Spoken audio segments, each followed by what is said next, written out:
Bruce Gas. You know I had to drop a track with my boy. Where you at? Yeah, been here rapping boys out here telling baby I'm the hardest nigga. I ain't signed to no label. Hey, Bruce Gas putting them fights on the tape. Calling that boxing since Kane versus Abel. Smoking so much gas, you would think that shit was fake. It was simple like Muhammad Ali. Shut up, Bruce Gas. One day we gon' meet. Yeah, we gon' blow it down. We gon' smoke hella weed. Yeah, we gon' blow it down. Take a hit out the tucker too. Slipping hella shots. Feel like Tyson with the people. Little Glock on my side, but it hit just like the crew. Shout out, man, chatting real shit. That's my fucking dude. We always cooking on the pan. Strapped to my side, I ain't talking about no sample. Bruce pass me the blunt, I'ma light it like a candle. Ayy, non-stop bars, man, I always spit flames.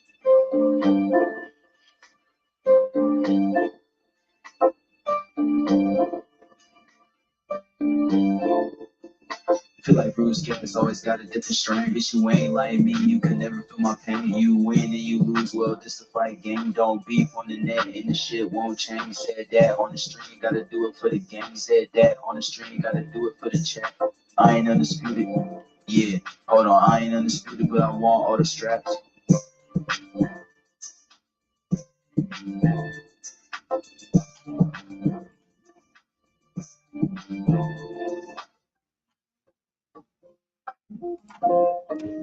Bruce Gas, boxing, jazz, and more. Good evening.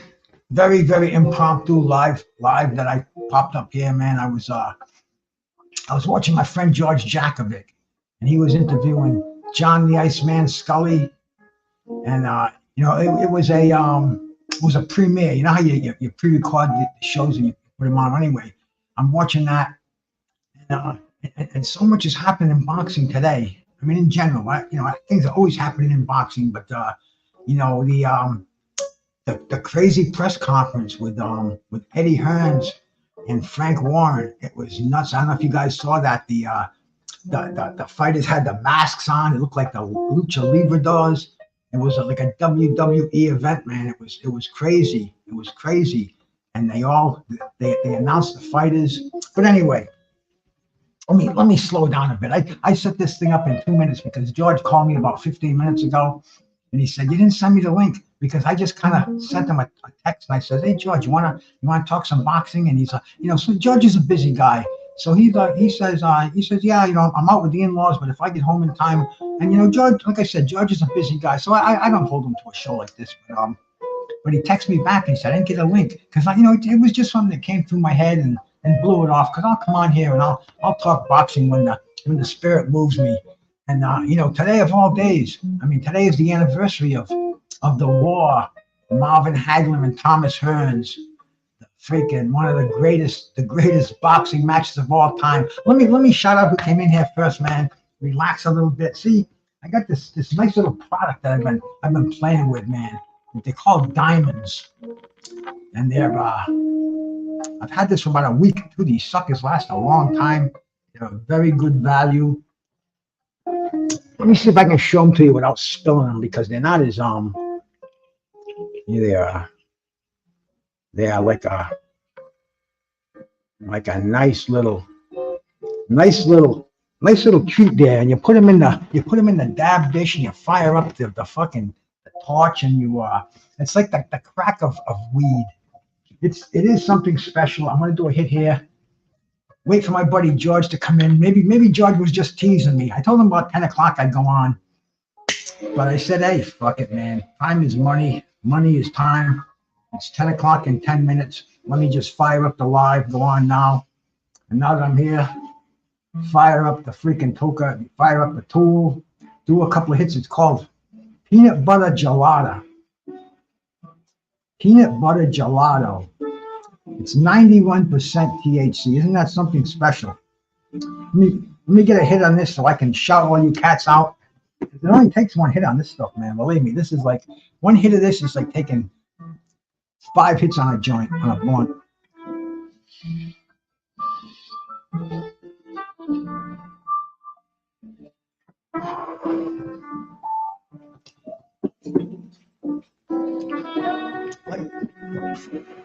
Like my man Jackie Gleason used to say, how sweet it is. Let me see who came in here, man. I appreciate you cats bopping in here, man. Carlos, first guy in here.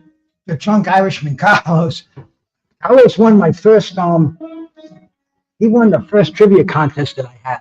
And I love doing that. I was just setting up a trivia contest before that's why I didn't go live, because I was setting up the trivia contest for Friday. Because you gotta type all those questions in, type all the random answers. It's not real easy, but it's getting easier. But anyway, Carlos won the first one. I was going to give him I'm going to give him a bunch of boxing magazines. And my wife, she went out today and she wrapped them up. My wife is so cool, man. She's like, she cooks for me, she cleans for me, she shops for me, she goes to the post office for me. She's stuck. Anyway, she went to the post office and she comes back. She's got the package. She goes, "Oh, they told me I got to fill out this customs thing. It's just this paper. I'm not." Once again, I'll open it up and it says on it when you open up the first page, it says something like let's see here. U.S. Customs Declaration and Dispatch Note. And you got to fill out all this stuff. This stuff here. See, all those little things down there, go down here. Then you got to go to the next page, and you gotta fill this page out, and you go over to this page. You got another page of fucking shit here. What do they think I'm going to do? Send a fucking bomb? I'm sending boxing magazines. But anyway, my wife, she just took it all. She came home and I'm going to ask my mailman, because my mailman is my good friend. I get high with the dude. I mean, he's my bro. I'm going to say, bro, what's this, man? I just want to send up some boxing magazines to my brother in Ireland who won a trivia contest with me. And they're acting like I'm fucking sending a fucking package to the IRA. It's like, man, fucking give me a break. But anyway, Carlos, that's the situation I'm in. It's probably going to take a while, but it'll get there. It'll get there one way or another. See, I'm looking over here at I'm on Facebook too. I'm on YouTube and Facebook. Yeah, I got somebody watching me on Facebook. Cool.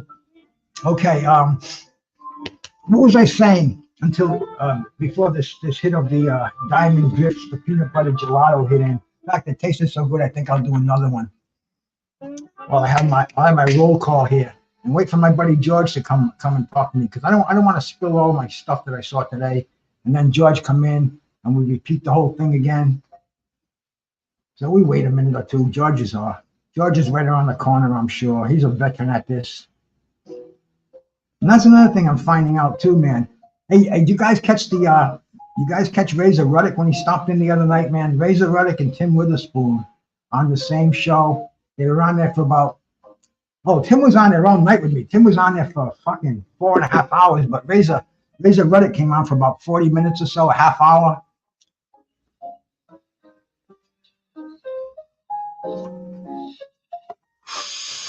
And what I want to figure out how to do is,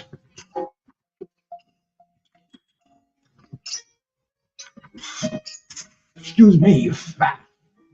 What I have to figure out how to do is how to splice, because I want to just get that 30-minute, 20-minute, 40-minute, whatever it was. I want to get that interview and just put it out as a show, because it was just so cool having Razor Ruddock come right on in, no advance warning, no nothing, and it was beautiful. It was beautiful. That's all I can say. It was beautiful. If you haven't seen it, go check it out. But anyway, the drunk Irishman, my brother, first one in here. De Niro, man. Thanks a lot, bro. I've been seeing you around lately. Daniel Berry did a live today, man. Salute to you for coming in, man. Marky Don. Salute, my brother. Salute, man.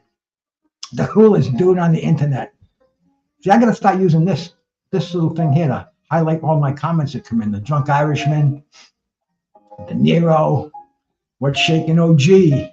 Not me anymore, bro. I got a few good hits in me, so I'm nice and calm. Thanks for stopping by. No problem, my brother. No problem. We always spread the love, man. We always spread the love. Marky Don, Bruce Gass, the coolest dude on the internet. Hey, I'm try to do what I got to do. What can I say, man? I'm speechless on that one. Up to Irish, absolutely, bro. The Irishman, extremely intelligent cat, bro. He's I had to think of some difficult questions to stump him on this next one, man. So he's got to be on his P's and Q's. That's going to be Friday evening, 50 questions, 50 random, 50 random topic. How do we call that? I'll think of the word I'm looking for anyway, but $25 cash prize. No more magazine mailing. That's a pain in the ass. I just send you 25 on the Cash App. It's a cool one, man. I made a bunch of the Cash App. Is it called Cash App? Yeah, Cash App. I made a bunch of super chats this week, man. So man, I'm not on here to put anything in my pocket. I wanna help people out. I wanna have a good time, and I'm having it, man. I'm really having it. Payday theme was kind of cool. And my brother G5, man, that's my man out there. G5 did a live tonight. Me and G5 and George Jack, we were the originals on here, man, in Mad Chad. When I first had my channel almost 2 years ago. Yeah, it was 2 years, over 2 years ago. We used to come on Tuesday night. We call it the Tuesday Night Fights. We didn't know what we were doing. We're doing all copywritten stuff on here. And we gelled though. We had a great we had great repertoire, and we did it every week. And we bring guests on here, man. We had Scully, who I saw tonight. Shit, we had fucking Troy Dorsey on here. We had Roy Foreman. We had Shane Mosley's dad. Every week we were getting somebody. Trick Nolte is turning me on to these people. See now I'm kind of a little more into this. So I go on Facebook and I send people direct messages. See what's up. I mean, just in the past week, I talked to Roberto Duran's daughter, Delia, and she's gonna come on and do an interview with me. And that's how I met Razor Ruddock, man. I'm sorry, Chick coming to Razor Ruddock. Hector Camacho Jr. I met him through that. So I mean, this social media is a cool thing, especially if you like to do the stuff like this, which makes it so much easier when you got when you bring the people, especially the people like Razor Ruddock and Tim Witherspoon, man. I love Tim. And Tim. What can I say about Tim? Such a nice guy, former 2-time heavyweight champion of the world, and I call him up and he says, "Yeah, you want to go on?" I just say, "Tim, you want to talk some boxing online?" Yeah, man. Never tells me, "Let me look at my schedule. Let me call you back." Nah, not tonight. I'm doing another. Man, he's like always right on there, 99.9% of the time, man. Such a classy guy. All right, man. Let's see who we got. My brother Just K, bro. Salute my man Just K. Always good to see you, brother.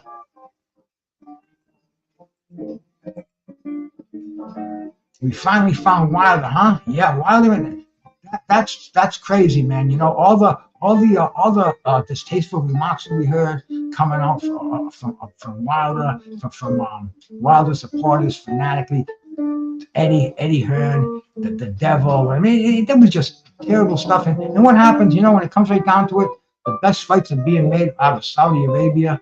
The money's there. Eddie Hearn, Frank Warren, bitter enemies for 14 years. They haven't spoken to each other. But money, business makes strange bedfellows. It was the same way with Bob Arum and Don King back in the 80s. When there was money to be made, like when Roberto Duran fought Sugar Ray Leonard, they co-promoted. They buried the hatchet. They're not going to go home and swap spit with each other, but they're gonna put on some quality fights, and it's happening, man. I'm digging it. Hey, man. Speaking of which, there's my sister.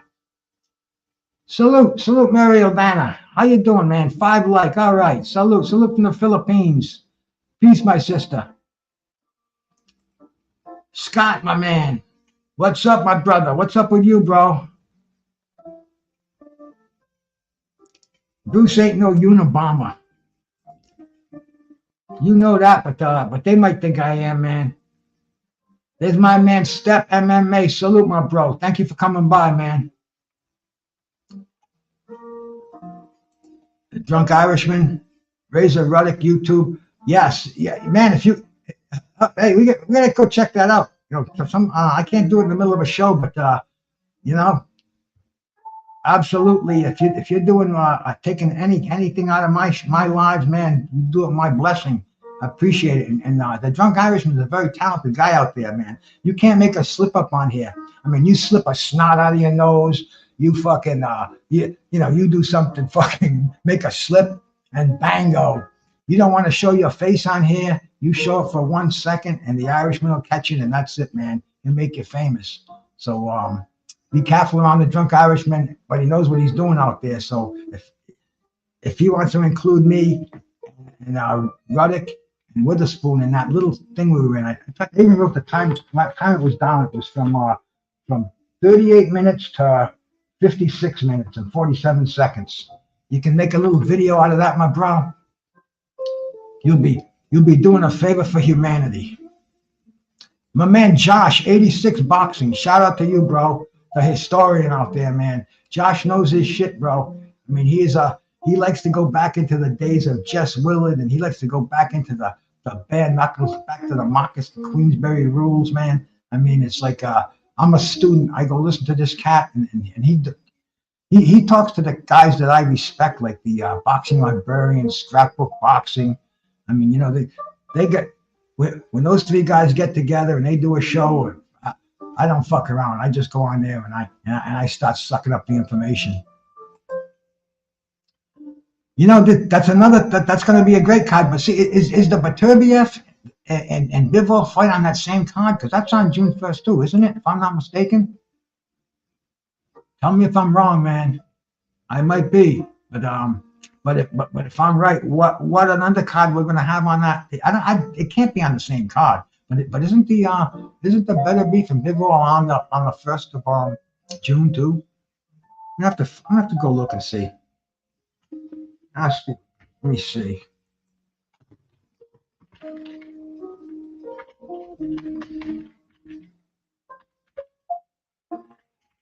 Okay, Beterbiev Bivol date. Let's check it out here, man. Beterbiev, June 1st in Saudi Arabia, and this and this big card is on June 1st also, isn't it?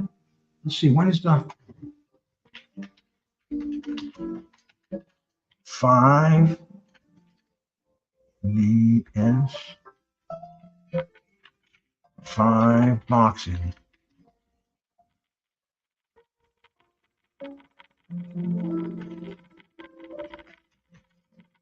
All right, 5 June 19th. No, but that's the Matchberry versus Queensberry. Let me see here, man. See, I gotta get more into this. This just happened today. So the 5 versus 5, that's on June 19th. That's not June 1st, is it? Or isn't it? I'm not sure. I'm not sure here. Anybody know? Because I mean this 5 versus 5 card is dynamite too. There's a lot of good boxing happening. You know, it's not going to be like this weekend. They give us this dump card. They give us Big Baby Anderson and some guy named Marie, Effie Ajagba and Vanelli. That was so. But man, look at what His Royal Highness is giving us, man. Sheikh Ala Turkey, bro. It's crazy, and that's the craziest part of the world right now. Fucking the world's exploding, but I guess we're gonna put it on behind us and go over there and check out the boxing. Let's see who else is in here, man. Yep, definitely. Everybody's hyped for that one, man. Josh is definitely a knowledgeable cat, bro. Same card.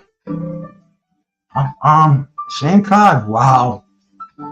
You know I'm gonna be on that whole day, man. No doubt about that. Same cards. Woo.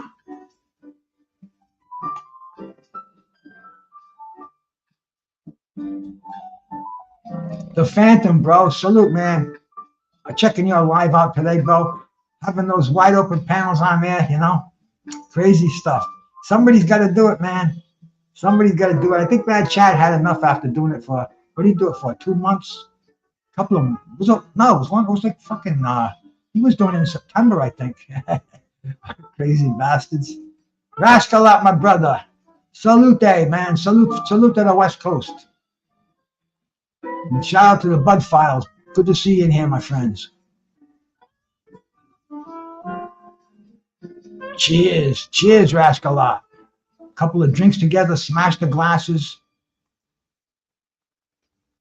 Salute. Oh, caught up for a second, man. And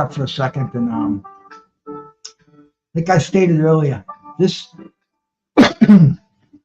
this card it came on like gangbusters. I was getting ready to take my dog out. It was around 2 o'clock. I usually go for my second walk of the day around 2. And all of a sudden I see the five versus five. And I thought that was like an all UK card.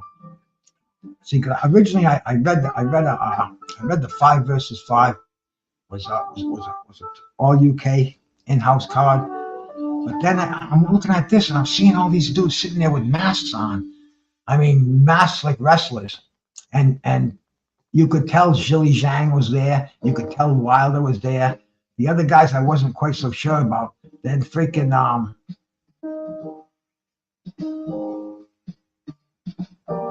which oh man, there so many. I mean, Wilder came out there and he pulled off that mask, and his hair looked like he just got out of bed from. I mean, it looked like he didn't have the cuts. He always had the cornrows. Man, everything was pulled back and tight, the braids.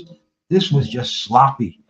This was like, and he just kind of he looked different too. He looked at first. He even said he said, "Hey, remember that guy I told you was going to come in here tonight?" I said, I'm not sure if this motherfucker's going to show up, but guess what, man?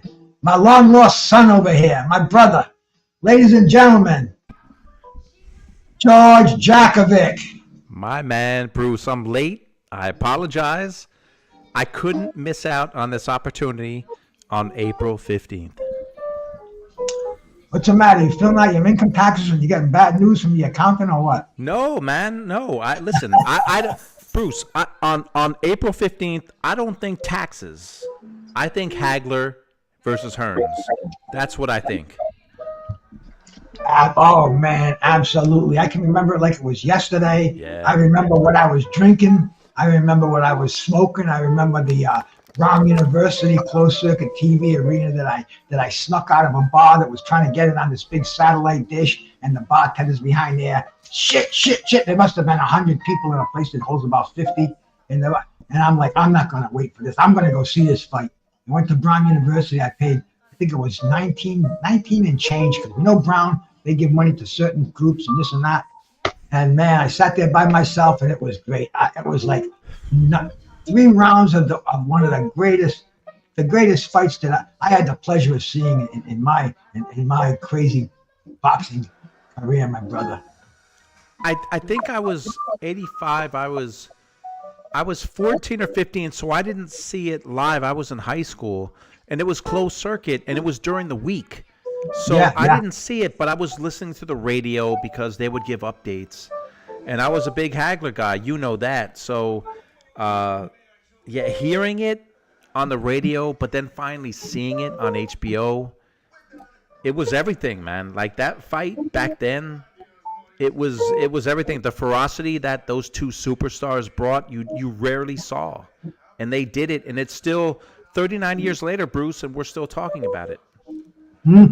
Oh, and I think I told you I haven't talked to you face to face like this, but with this lovely YouTube boxing community, whatever they want to call it, we meet some of the nicest people, and I just happened to meet Thomas Hearns' brother-in-law, and he told me that the Hitman watches me and he likes what I'm doing.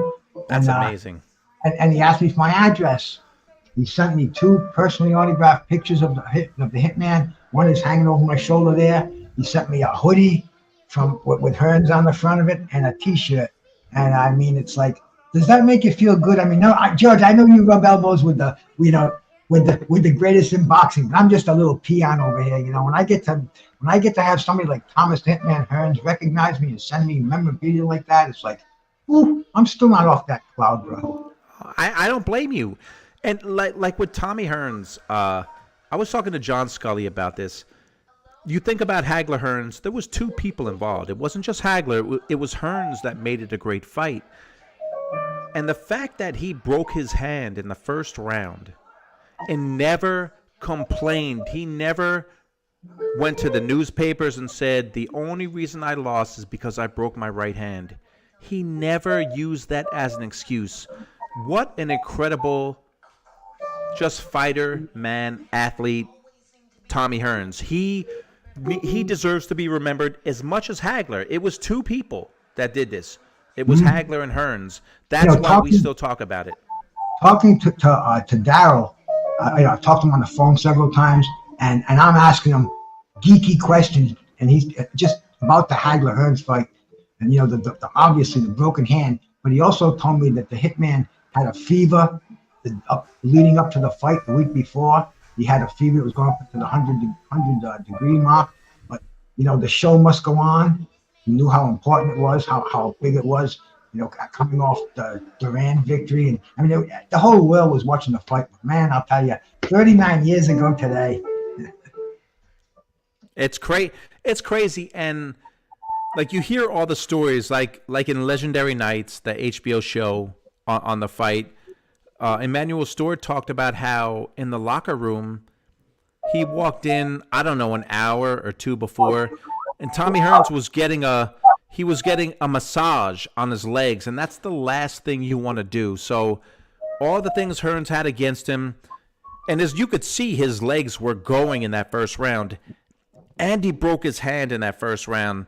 Just the heart to stay in there with Hagler for as long as he did. And look, in that third round, when they stopped it to look at the cut, if you watch that fight, when they stopped the fight and Richard Steele calls the doctor in, you can see on the telecast all of Hearns' people getting up because they're thinking, oh man, they're going to stop this fight.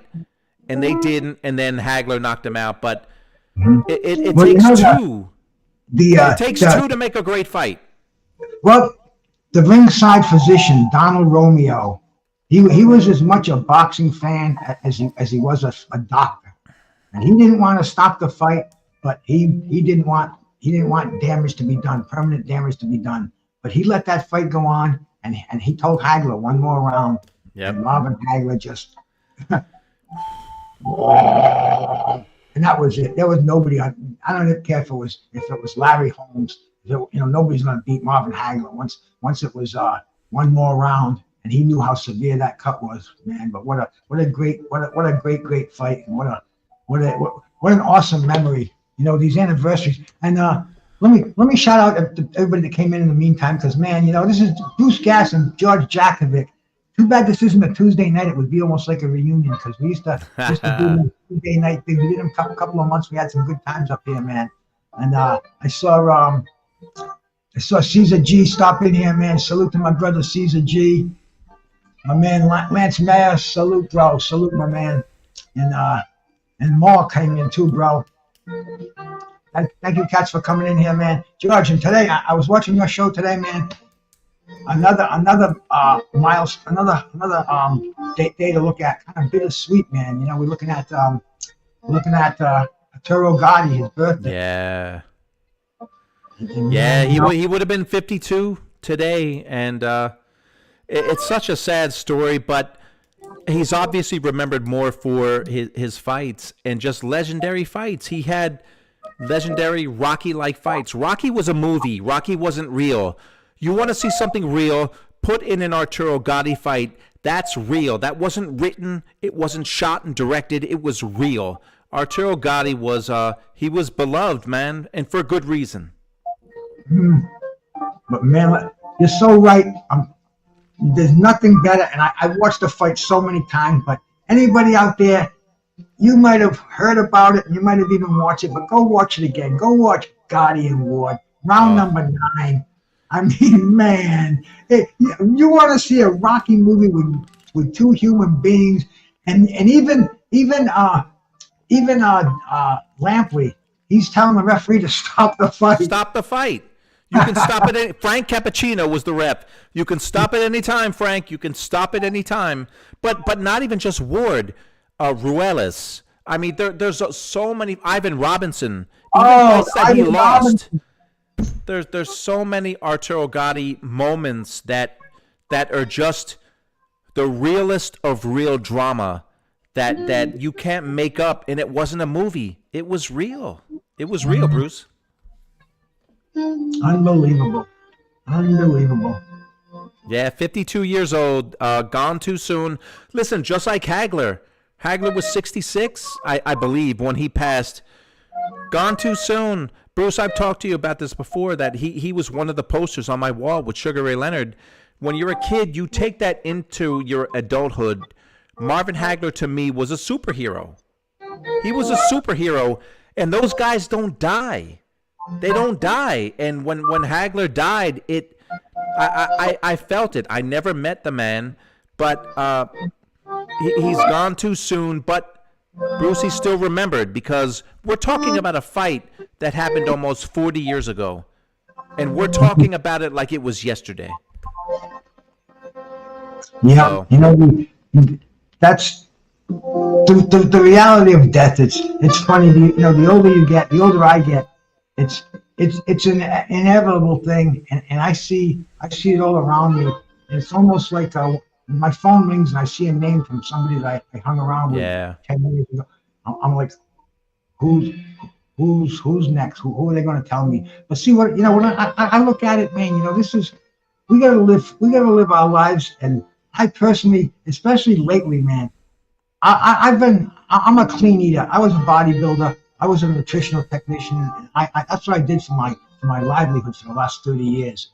But the past year, I've been really going through my diet where I don't like to put anything bad in my body. No preservatives. Yesterday, I threw a big bag of frozen French fries out. My wife said, I told her, I said, no, I'm not going to eat these anymore, because you can slice a potato. I said, look at the stuff they put out here. There's 4 seed oils. And anyway, well, throw them out if you don't want them. I fucking took the whole 2-pound bag and boom, right in the trash can. I said, it's better in there than in our bodies. But, we have to stay healthy, and this is all we can do. Death isn't ever really going to come. And sometimes it's a blessing more than it is a curse. But I just enjoy coming out here, talking boxing, and bringing these legends out here. And it's too bad that Marvin Hagler wasn't still here, and Arturo Gotti, but the ones that are here, man, like the Tim Witherspoons, damn. I don't even want to start naming names, because there's so many of them out here, and it's just great to be talking to them out here. And shout out to Smoke Seconds in here, man. Demetrius Bright, my brother, Mr. Lightning, Cool Breeze. Thank you, cats, for stopping in here, man. Bruce Gass, George Jakovic, man, talking some boxing.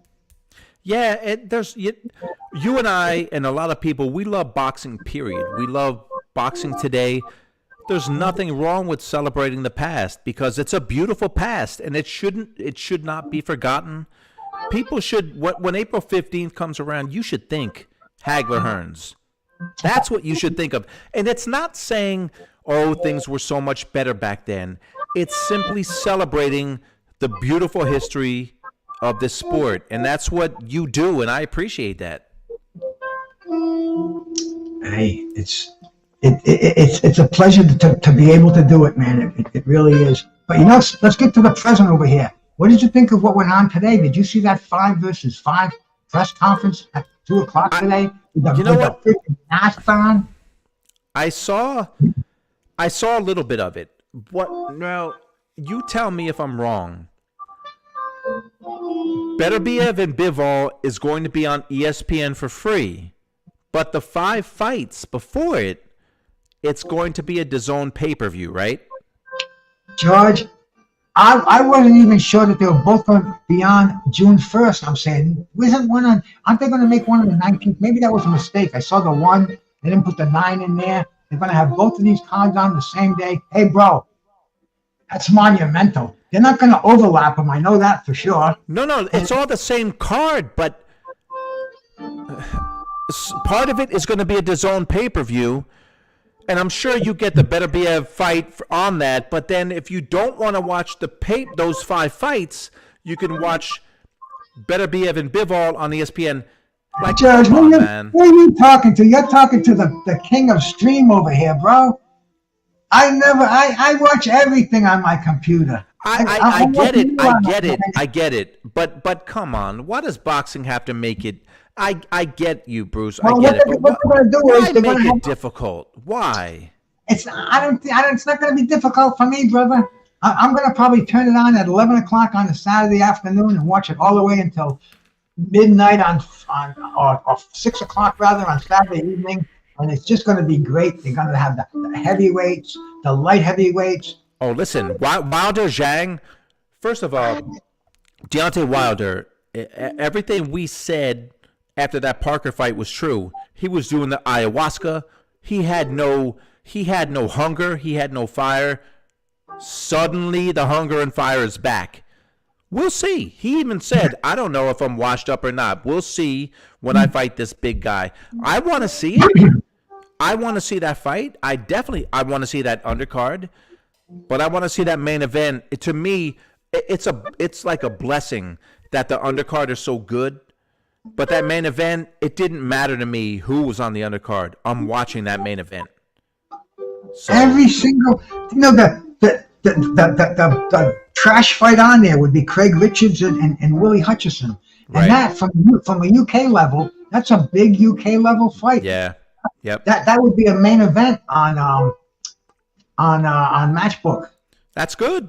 Yeah. It's just, I'm glad they put together a good card, no matter how convoluted they've made it.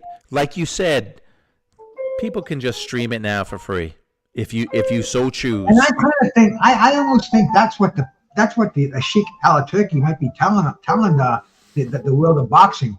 I'm going to show you how to run a successful boxing event and not worry about, all you guys worry about is the pay-per-view numbers, bean counters. This man is pure sport. And damn, nobody's even talking about the Daniel Dubois and Filip Hrgovic fight on there. They're sneaking that right in there. That's a main event anywhere. I mean, Hrgovic has been like the missing man since he beat Zhang.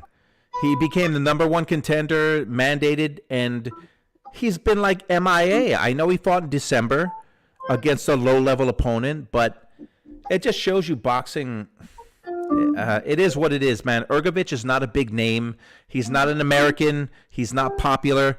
But now he gets a shot against Dubois, and I think he's going to beat Dubois. I think he's going to look good. But then where does that get him? I don't know. We'll see. You know, it blew my mind that he came out and spoke so well. He spoke English so perfectly today. Yeah. I think this man has got a marketing team behind him, because he's if he beats Daniel Dubois, then he should be fighting Anthony Joshua for the vacant IBF title when he gets stripped for the fighting. You know how this crazy world of boxing is today. Well, you got Fury and Usyk, who are going to have 2 fights, so the belts are locked up for 2024. So then that leaves Joshua, who's been active, and he wants to stay active. So who does he fight? Well, from what I heard, George, I heard that Joshua will be fighting for the vacant title, because vacant IBF. What? So you're saying that the winner of Fury Usyk is going to get stripped?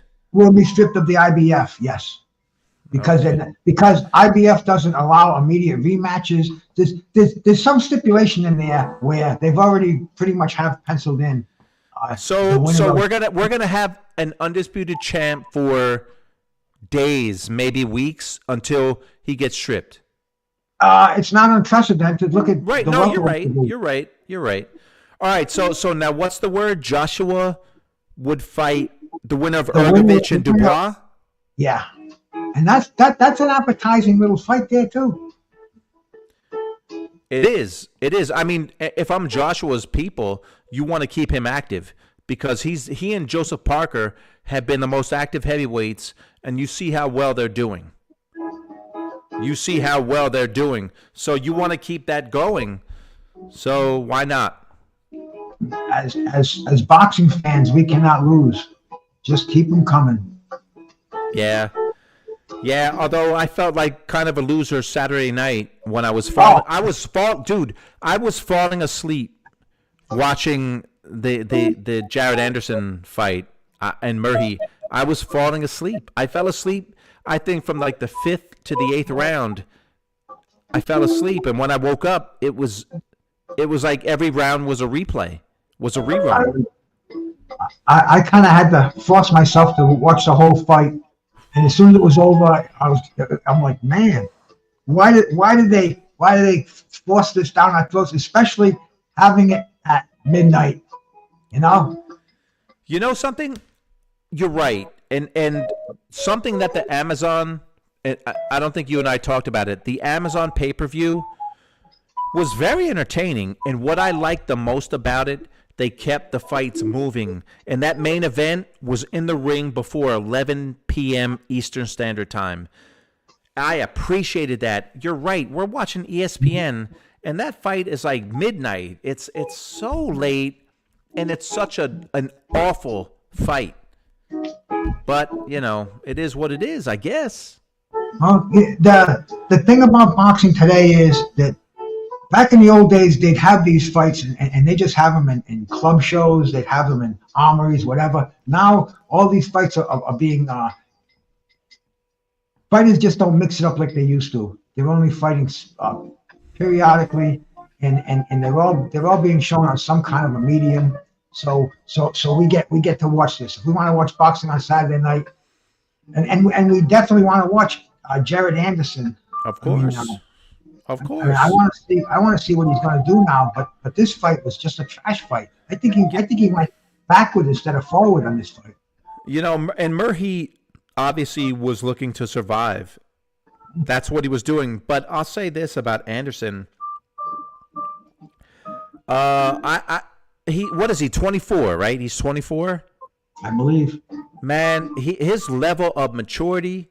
This dude came out in the car racing uniform, making fun of the fact that he was arrested for evading the police, going over 100 miles an hour on a highway. The way ESPN really skimmed over his legal issues and let him say, well, the first one was a bad stop when he was caught with, when he was first stopped, and then he slid into some mud when he had a chase. He could have killed people. Thank God he didn't. But the fact that he came out in the racer's uniform, it wasn't funny. I don't know who thought that was funny. His level of maturity is appalling. As a person, it's appalling. So, look, I don't know. He said himself, I don't know if I love the sport. I don't know if I'm going to stick around and be a heavyweight champion. Well, then go. Then Top Rank fight. Put him in with someone of significance to see what he can do. Because I'm tired of hearing him talk about how hard his life is. All the pressures he has. What about the pressure that you have, Bruce? That I have? That people watching this show have? I don't want to hear about a guy making hundreds of thousands, if not millions of dollars, about the pressure you have. What you have is an opportunity. What you have are God-given ability with hard work, so use it. His level of maturity to me is disgusting. But, that's my opinion. You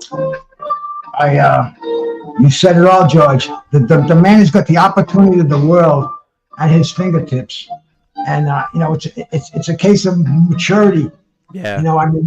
People would die for the gifts that you have, and the opportunity that you have, and they're right there. All you have to do is play by the rules, and it's not a hard thing to do.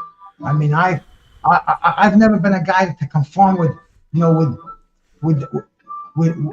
the way it should be all my life, but I know when there's opportunities there, it's time to buckle down and to put those damaging pleasures that you have aside and keep your eye on the prize, because there's such a limited window.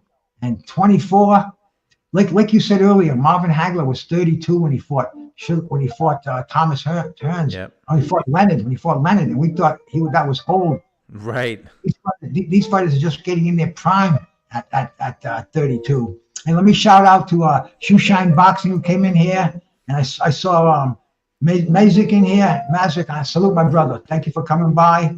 And talking to my man George Jakovic here, an old friend of mine. And this is not an interview, Shoeshine.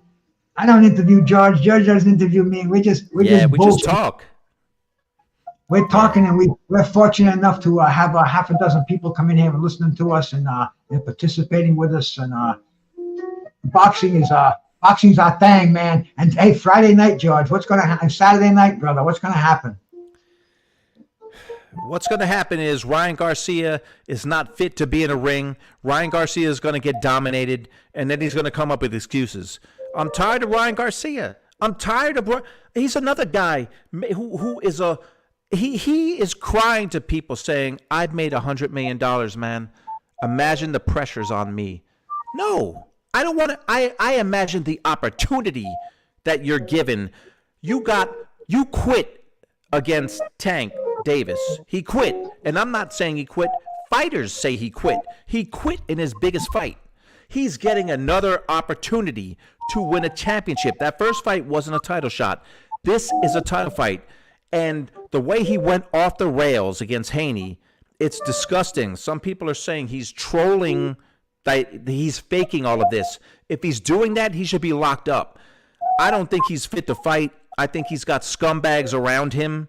They just want to get him to the finish line so they can all get paid. Devin Haney wins this fight. He's going to dominate this fight. I know Ryan Garcia's got power. He's got speed, but he's got no heart because he quit. And he's looking to quit again. So I think Haney's going to look good. He's going to do it in a Barclays Center that's not going to be filled because this has got to be the worst promoted big fight I've ever seen, Bruce. Well, this is what I wanted to ask you. That's only down the street from yourself. And from what I understand, they've only sold about half the tickets.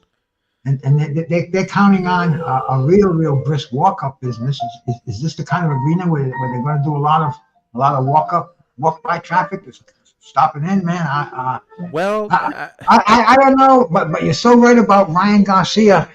We saw him in the biggest fight of his life. He quit. And that's fighters. Like, it's not you and I, Bruce, saying it. Fighters. His brothers are saying he quit. That he quit. It isn't us. So the way this is being, of course the ticket sales are bad because people are thinking this guy's not serious. He's not ready. I think he's got issues, serious issues. If he was trolling, this has been the worst way to get people interested in a fight because it seems like no one's buying tickets. We'll never know what the pay-per-view sales are because they don't come out with those numbers anymore. So I think it's a horribly promoted fight. Even DAZN, the show they did 40 days, terrible. It was terrible. They danced around all the issues that were. They had the opportunity to really do something special and highlight what Ryan did, what he's going through, and they didn't. And they made it cookie cutter. And probably the worst, the most horribly promoted big fight I've ever seen in my life. Do you think Ryan thinks he has a chance, or is this just a money fight for him? I don't know what he thinks, because what he thinks, I can't imagine what goes through his head based on what he posts and what he says. I don't think he has a chance. I think, excuse me, I think like all fighters, he's got a puncher's chance. He could land a bomb. I mean, Bruce, if this was back in 1990 and this was the week of Tyson Douglas, you and I would not be talking about Buster having a chance, but he won. So funny things happen. But I don't know what he thinks. I don't think he has a chance to win this fight. Now, if he does, it's boxing, but I think he gets dominated. And where he goes from here, no clue. But the fact that he's getting another shot after quitting, and he didn't look good in his comeback fight, and he gets a shot against Haney because let's face it, Garcia has got social media followers. That equates to money. And that's why Devin Haney took the fight. And because he's got a history with Garcia in the amateurs. And the undercard is non-existent too. I couldn't even tell you. I know it's Arnold Barboza against somebody, but aside from that, I have no idea who else is on. Who's on the undercard? The undercard sucks. It's not a good undercard. So this is one of those undercards where we'll just struggle through to get to the main event. And I'm sure the main event will be like 12:30 at night, 1 o'clock in the morning. You know. It is Oh what yeah, it is. East Coast, they can get away with that because no, East Coast, they might not do it so late on the East Coast when I think about We'll it. 'Cause see. We'll see. out there- We'll see. Yeah, it's going to be fun watching it. But if it comes down to a real boxing match, I just think Devin Haney is going to make it boring. I think he's going to just dance around, pick them apart, maybe drop them. But Devin just doesn't have that finishing touch to him. You know, he had Regis Prograis ready to go, and Yeah, just well, we'll see because this is personal with Garcia and the way, you know, not only their history but the fact that Garcia's been just so unprofessional and out of his mind in the build up, and to add the fact that I don't know Ryan Garcia's family. I don't know his mom, don't know his dad. But the way they acted at that second press conference was horrific. You know, his mother's screaming from the seats, and his father saying some really ignorant racial things towards Bill Haney. So it didn't seem like his that he had good, solid people around him. And again, I don't want to judge his parents. It was just based on that press conference. It seemed like the people around him are weak. And the people immediately around him, to me, they're scumbags, and they just want to get him in that ring. It's like, get Ryan in the ring. Get him in the ring so we can all get paid. he's a wild child, no doubt about that, man. I think he's going. Like I said, I just think he's going to get his ears boxed off of him. He'll go the 12 rounds. I don't see Devin Haney. I couldn't even tell you the last person Devin Haney. Listen, you know what, Bruce? Would you be shocked? You know history. Would you be shocked if Ryan Garcia pulled an Oliver McCall in that second Lennox Lewis fight? For a minute, maybe for a minute. You know, I would not be shocked at all if this guy started to cry in the ring and quit like Oliver McCall. An Oliver McCall moment. Yes. Okay. In the rematch with Lennox Lewis. Oh man, I never really thought about that. When I was listening to it, for some reason, maybe it's the shit I just took, I thought you were talking about a Buster Douglas, Mike Tyson. No. You know how Oliver was crying in the ring. I could see Ryan Garcia doing that same thing. The pressure, if he's being dominated after 5-6 rounds, that the pressure gets to him and he doesn't quit on the stool. He quits in the ring crying or something bizarre. I could see that happening. Shout out to El Quattro P out there, man. Thank you, brother, for coming in, man. And I see my brother, my uncle Dree Finest out there, bro. Shout out to my man Dree Finest. Thank you, cats, for coming in here. I hope I didn't miss anybody, because like I said, I'm hitting on some El Primo over here with my brother George Jakovic, talking some boxing.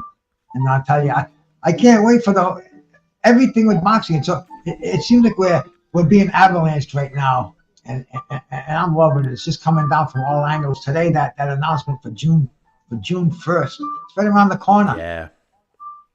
You know what, Bruce? A lot of people focus on all the negative stuff, and you could go down that rabbit hole and just be negative about boxing. But in May, if Fury and Usyk get in the ring, and if it's not a draw, we're going to have an undisputed heavyweight champ. On June 1st, if they fight, we're going to have an undisputed light heavyweight champ. Nobody That's cares. a big thing. It's a big for me. I'm loving it. But I'm asking around, and I don't feel the vibes out there. I don't feel the pop. And I'm like, this is so big. But it really is. But Tyson Fury, he just lies and blah, blah. Yeah, but he's the heavyweight champion of the world. Yeah, but Usyk, you know what? I'm not feeling the excitement there. I'm going to have to generate it, because You will, Bruce. I think the closer it comes, you will. And I'm picking Usyk to win. I'm not with everyone making excuses for Fury. Oh, he fights down to the level of his competition, blah, blah, blah. Fury's getting older. He's abused his body. I am not on the Tyson Fury train where he's the best heavyweight in the world. I think Ali dominates him if they ever fought. That's my opinion. I think Usyk is going to win. Now, would I be shocked if Fury won? No. But I think Usyk wins that fight, and he's going to be the undisputed heavyweight champion of the world. See, I just think a good man beats a good big man beats a good small man. And I hear think, that. and I think Tyson Fury, I think he took Nagano lightly. Now, don't get me wrong, bro. I ain't no fanboy. I don't give a fuck who either one of them wins, man. Some people love Alexander Usyk. They think he's the greatest thing since sliced bread. Some people hate Fury's guts. Blah blah. Me, I look at it from a boxing fan's perspective, and I think when Tyson Fury, I think he's going to train hard for this fight. He's going to train like he did for the Tyson rematch. He's going to come in shape. We already know he's in shape, and he's just bigger. 30 pounds, George. George, how many times could you curl 30 pounds with those toothpicks you call arms of yours? I'm only kidding you, my brother.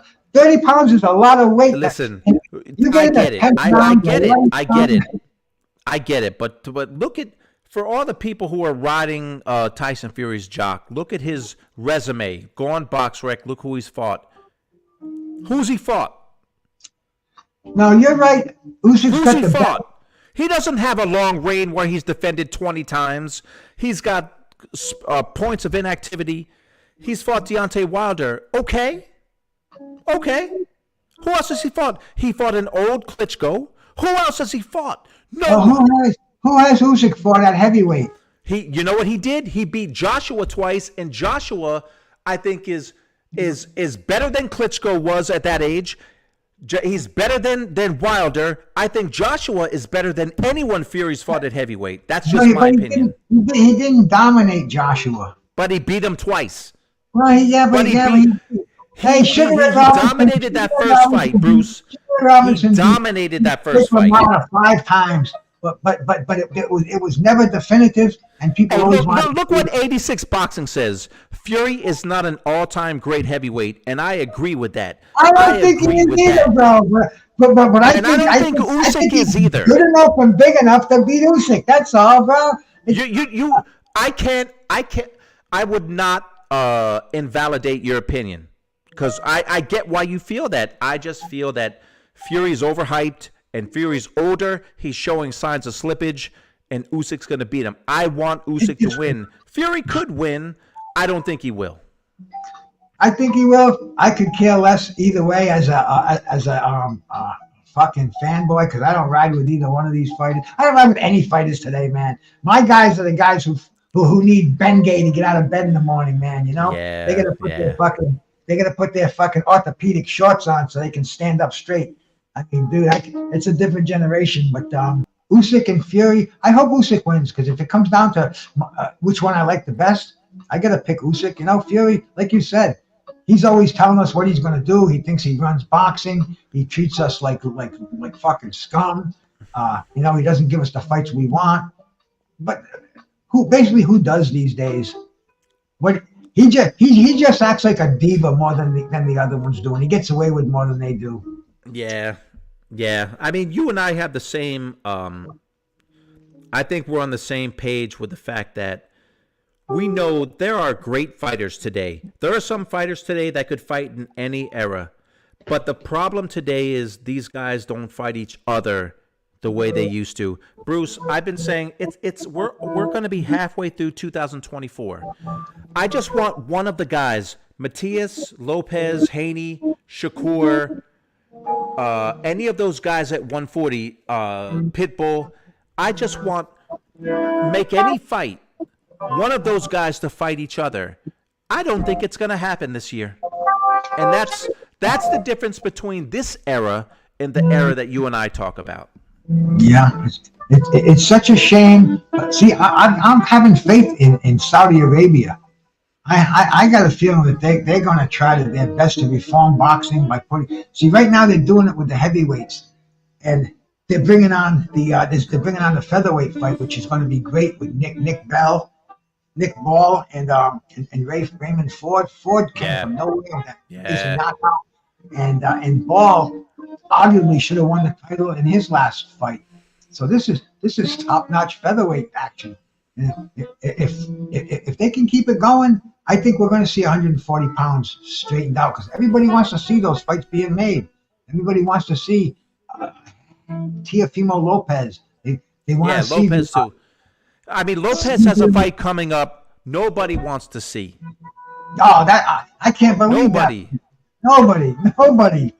Shakur is from New Jersey. I'm from New Jersey, so I'm biased for Shakur. He's got a fight coming up that nobody wants to see. I get it. You have to stay busy, but there's so much competition at 35 and 40.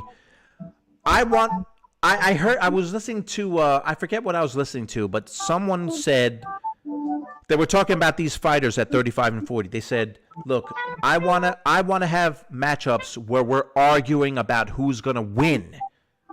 We're not arguing about who's going to win Teofimo's fight or Shakur's fight. We're not arguing about that because we know who's going to win.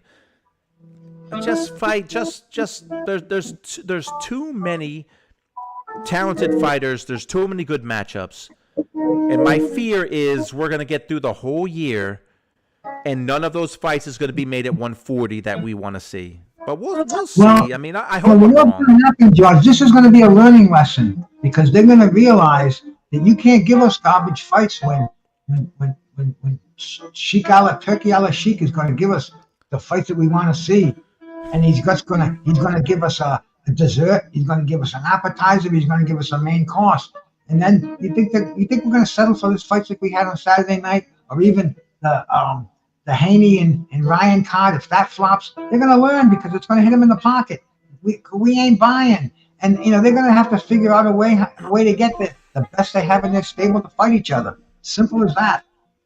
Yeah, it is, and I mean we never know what the pay-per-view buys are. So, but I feel like the Saudi Arabia fights, it doesn't really matter to them because there's so much money behind those fights that hopefully you're right. I hope you're right, and they'll make the fights we want to see. And we're the benefit of all that. Us the fan. Let them go in the back room and kill each other for 100,000 here and TV rights here. I don't give a shit about any of that. I just want to see the fights. When all the smoke is cleared, if they don't make the fights, they're not making any money. And in this day and age, they're going to do it. If they don't do it, our beloved friends in Roddy are going to do it, man. That's the way I feel about it. I have faith in boxing. I hope so because there's so many fights that we all want to see. Just at 140. Not even 130, but just at 140, there's so many fights that could be made. They could put a tournament on, and it wouldn't be like putting on a heavyweight tournament. These guys, it would be expensive, but it wouldn't be out of reach, and it would be just so amazing. The tournament they could put on. Could you imagine a 140-pound tournament? Oh. You get 6 fighters. Just doing one on YouTube with fantasy matchups, and you'd have a full house. Everybody would put their 2 cents in. If these guys would actually fight, you'd see how popular it would be. And it would only be the beginning, man. George, they need guys like you to get inside the heart and soul of boxing, and get these people, convince them this is the way they're gonna make money. You're behind the scenes guy. You've been in the trenches, man. I mean, it's it's such a business. But it's such a business, and I hate the business. So are the Saudis going to put these guys out of business? Or they're just going to fold? They can't compete with them anymore? They're just going to say, that's it. I'm just going to go back to club fights or ESPN freebies. I don't think so. I mean, it seems like they want to work with promoters because they're doing it with Beterbiev and Bivol. Top Rank is involved and Matchroom's involved, and I think that's a good thing. And hopefully, it would be a beautiful thing if you nailed it. If they could do a tournament at 140, a Super 6 at 140, if Saudi Arabia could pull that off, what a great thing that would be for boxing and for the fans and for the fighters because they're all going to make money. I just hope that it's April 15th, and I hope that you and I aren't talking on December 15th saying, man, we had some really great fights, Bruce, but guess what? None of those great fighters at 140 fought each other. I hope that it doesn't come to that, but we'll see. We'll see. For sure, my man, for sure. You go about 10 more minutes to the 11 o'clock hour. And hey, you know what I've been doing with a lot of success?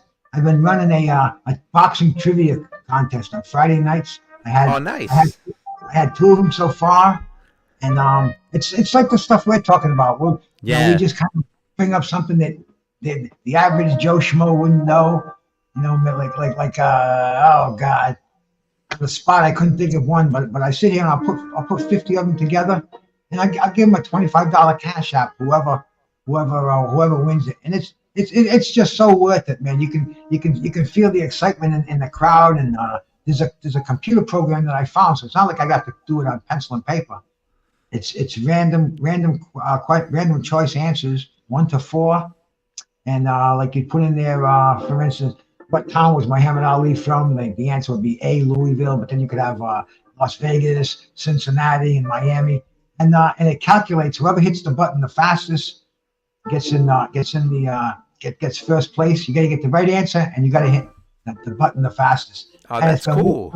cool. Yeah, I put about 40 questions just sitting around here today for Friday night together. But maybe if you want to get together, you can put together 50 questions. I'll put together. We'll do 100 questions and really get the people in there. So what? So you do it. You have 100 questions on a Friday, but who wins? Whoever gets more questions right. Watch me on Friday night and Okay. see. It's real easy. Participate in it. Okay. Might even win $25, man. You can buy your wife breakfast the next morning. Yeah. Hey. I mean, You can buy hot idea. dog.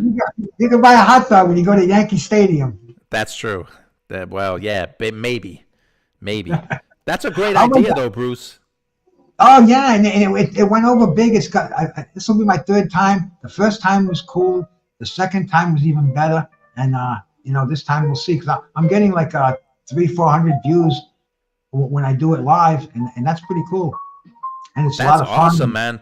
man. Listen, I'm with you. It's hard to get it's hard to figure out how to get people to watch. Because there's so much competition on YouTube. Not all of it is good, but there's just competition. So it's hard to get people to watch. There has to be incentive, and money's a good incentive. Winning a prize, that's a great incentive. Well, I just got monetized, so I have a Cash App thing on my channel now, so people can donate to what I'm doing. And since I just started, I've already gotten a couple of $100, and that'll take care of the prizes for the next 8 weeks. So it's a some zero game thing. It's not costing me out of pocket. And it's so much fun. JoJo Jackson, my brother, salute, man. The 86. If you ever make it, you'll win. I don't know, bro. I got some heavy hitters in here that watch that play that contest, man. Yeah, people are ruthless when it comes to winning money. You're gonna get all the champs on there trying to win. All I can say is you may be humbled. Yeah, absolutely. I'll have to check that out. It's on Friday. Friday, 8 p.m. I know I'm taking a primetime slot, but hey, nobody's stopping me, so I figure what the heck. When it comes to money and people getting a chance to win money, it doesn't matter what time you go on. Well, it's so much fun to put together these questions, because you can do it with just anecdotal things that like you especially. You've been in Manny Pacquiao's camp, and you met James Toney. You can just kind of things that not the average person would know unless they were sharp, unless they were studying these fighters. But to you, it's like as a matter of fact, and you can just put boom, boom, and now you're already on the next question. And it's things like that, because these are the things I can think of easily. I'll sit back, do a few tokes, and just kind of maybe even break out a couple of old Ring magazines. Yeah. And boom, I'll find something like Sean O'Grady. So I'll ask some question about Sean. Who did Sean win his title from? McKenty. And then I'll put was it Kenty? Was it Howard Davis Jr.? Was it Jose Luis Ramirez? And just go on, get in the flow like that. Before you know it, you got your freaking 50 questions. 86 boxing. God bless you, brother. Thank you so much, man. Thank you so much, bro. I didn't mean to say that to get a super chat, bro, but man, salute, bro. Hey, you got a super chat. I mean, hashtag Lego, hashtag. Hashtag Pro. Well, I think 86 Boxing said something before. I'm no longer with Pro Box TV. You know, you're fine to keep watching Pro Box, but I'm like Bruce. I've got my own channel, One Round with George. Look That's at you, their man. loss. $9.99, bro. I know, bro. I know, man. Damn. 86 Boxing. You know, normally I would think that's a bill for us to pay them for listening to us, but I understand that's not the way it works. It's actually something that goes in my bank account on the 20th. So God bless you, 86 Boxing. Damian Webster, salute, bro. Long time no see, man. Thank you for coming by, my brother. I gotta give you a wrench, bro. When I gotta go onto YouTube and do it. Next time I go onto YouTube, bro, you definitely got one, my brother. And I appreciate you coming in. I have to figure that out, how to give wrenches and all that. I still don't know that stuff, Bruce. Oh, it's simple. What? I'll do it now. Just take me a second. I just have to go over here. I go and open up my Facebook page, hit the live. Just take me a second. Let me cut the volume off in here so you don't hear it. Go see Damian Webster. Boom.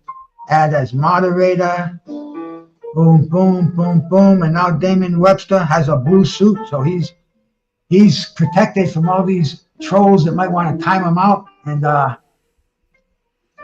it's the way it is, my brother. Real simple. I always wonder why you never give us blue ones in your chat room, George. I said, what does he think? We got to buy him or something? Send him on. Super chat. But yeah, man, you can have so much fun on here. Because me, I like to gab. You too, you got the gift of gab. We can get on here sometime and just relate our experiences, tell them some stories, you know? It's fun. Yeah, it's like doing the lives, it's the best when you've got people to talk to like you or people that are chiming in. It's that makes it fun because there's a lot of people that love boxing and there's a lot of knowledgeable people on here. George, type your channel in there. You know how to do that? Somebody wants to know what it's called One Round with George Jakovic. One Round with George. I think you'll probably get it if you put it in there, One Round with George in YouTube. Well, you know what's weird? Oh, there we go. Yeah, okay. I don't know if that'll work, but that's... Yeah, it worked. You got it in there. Perfect. I'd seize it. Yeah, one round with George. So, you know, I'm like Bruce. We love talking boxing. So yeah, you know, I'm learning etiquette on here too. You know how to not talk over people and not get argumentative. Just respect, and it's just a great pastime. I think it keeps my blood pressure down talking boxing on here because I go talking boxing on the street with people, and I'm sure it does. They're so dense. They're so fucking dense. I gotta get over here. I'm talking to educated, reasonable, articulate people, and like I said, keeps the blood pressure down. Are you going live every night? Yeah, it's funny, but I'm not. But sometimes I end up doing that, and we got this nice thing now with StreamYard where you can share the stream that you go on to your stream. So I go on one on Sunday nights. It's called an OG Boxing Talk, and it's with the guys from Tank Davis's gym, Coach Calvin Ford, Coach Kenny Ellis, you know, and I'm in there, and we're talking. You got to be over 50 first of all to get in the chat room, and I can share that. with my chat, and a cool guy that's in there, Bernard Hackett. His kid is Jaleel Hackett, and I mean it's just great to talk to these cats. And plus, like I said earlier, I can stream that to my channel, so I get the watch hours for it. I can get. Got you. It's just like I'm doing the show, but so you got the power to do this. When you came in here, you can see it says stream to your destination. Can you see it right there? Right. You click that, and you click YouTube, and this shows right on your channel. So you got people there. So anytime you want to do a show, you know, if you want to do one with me, make sure you do that when you come in here, because you know you get watch hours, because you got to get those watch hours to get the monetization. So you can get out there, get super chats, get you get in the algorithm, so you can start getting you get the subs, but the views are really, real important. I see some Right. channels with only 500 subs, but they got videos out there with 1 million views. So it's the beautiful world of YouTube we living in. It's a different world, man, than when we were coming up. But that's what it is, and you have to embrace it. You don't have to, but we're embracing it. So Definitely. I gave up fighting a long time ago, man. If I don't want to see it, I'll watch something else. And there's so much that we can watch on here. Today I watched yesterday. I watched a video on Arturo Gatti. I didn't know it was his birthday today, but there was a little 45-minute Rich the Fight historian. There's some smart people out there. you know what, Gotti, I only shot when I was at HBO. I only shot with Gotti once, and it was not his very last fight, but one of his last fights. And they set up the interview, and he was training with Buddy McGirt in Florida in like a little nondescript gym. And when Arturo and I were talking just to each other, I'm from Jersey, and he's from Canada, but he spent a lot of time in Jersey. And it's funny, but the way we bonded was he was naming some strip. He knew where I grew up in Rahway, New Jersey. He was naming some strip clubs around the area that I knew. So he was like, "Oh yeah, you know this one in Elizabeth, New Jersey? Yeah, oh yeah." So that's how we bonded over strip clubs. And he was like, "Yeah, like my people said you were cool." So and look, I was only around Arturo for 3 days, but he was a fun guy to be around, man. And it's sad what happened with him, but if it means anything to his soul, he's still remembered today. Oh yeah, and watching the special I saw yesterday, Mickey Ward did a lot of narrating to it, and they had a bond. Oh yeah. The fights itself, they speak to themselves, but after their last fight, Mickey would work with Arturo Gatti. He'd spar with him. He'd go to, Yep. He'd just be home. He'd get a phone call and ask him, "Hey Mickey, you want to go to camp?" And yeah. He said, "Hey, I'm making some good money, and I go to camp, have a good time." And that's why Mickey Ward couldn't believe, that Arturo Gatti had hung himself. Bruce. When Arturo died, it was a pretty short span where Vernon Forrest, Alexis Arguello, and Arturo Gatti all died in the same span. So me and another guy at HBO, another producer, we did a tribute to all those fighters. And I did a lot of the Vernon Forrest stuff and some of the Gotti stuff. And I didn't do the interview with Mickey, but I was there when they interviewed him. And it's still on YouTube somewhere, but I was there when we interviewed people in Gotti's camp about his passing. And, it was, you could see the heartbreak in them, and they still feel it today. And same with Vernon Forrest. I interviewed people in his life, and Alexis Arguello, it was the one big regret. I was supposed to interview Aaron Pryor for the Arguello piece. He had to switch days, and I wasn't available, so another producer did it. But on my phone, I still have a voicemail from Aaron Pryor from, back then saying, "Hey, George, call me. I know that we're supposed to do an interview." But it was a really touching piece on their deaths and how they're missed. And it's 2024, and you feel the same way about all those guys, especially with Arturo, with this being his birthday. Oh, yeah. Yeah. It's just sad. Life, there's life and death, and we know everyone dies, but leaving too early. Leaving the dance too early. That's not a good thing. Yeah. Not a good thing. This is why people should really just take care of yourself, man. Watch your surroundings. It's a dangerous world out there. You got to be careful. Every angle. It's a tough one. But George, man, like I said, about 11 o'clock, I'm ready to close it down, my brother. It's been a blast talking to you, man. Closing up shop. Closing up shop, man. Closing up shop. And everybody came in here, man. Thank you so much for stopping by. Oh, yes. Got any Absolutely. got any parting words for us, George? I guess the closing words are in boxing, it's easy to get sucked into negativity and the bad parts of boxing, like judges and things like that. But there's so much positivity. You want to be positive. Think about the fighters. Think about their stories. Think about why they fight. Whether it's fighters back in the day or fighters today. And like we said, soon we're going to have an undisputed heavyweight champ, an undisputed light heavyweight champ. So things are good, and you can either focus on the negative or the positive. There's a lot of positive. You can't ignore the negative, but focus on the good. And one of the good things in boxing, Bruce Gass talking boxing. That's a positive for boxing.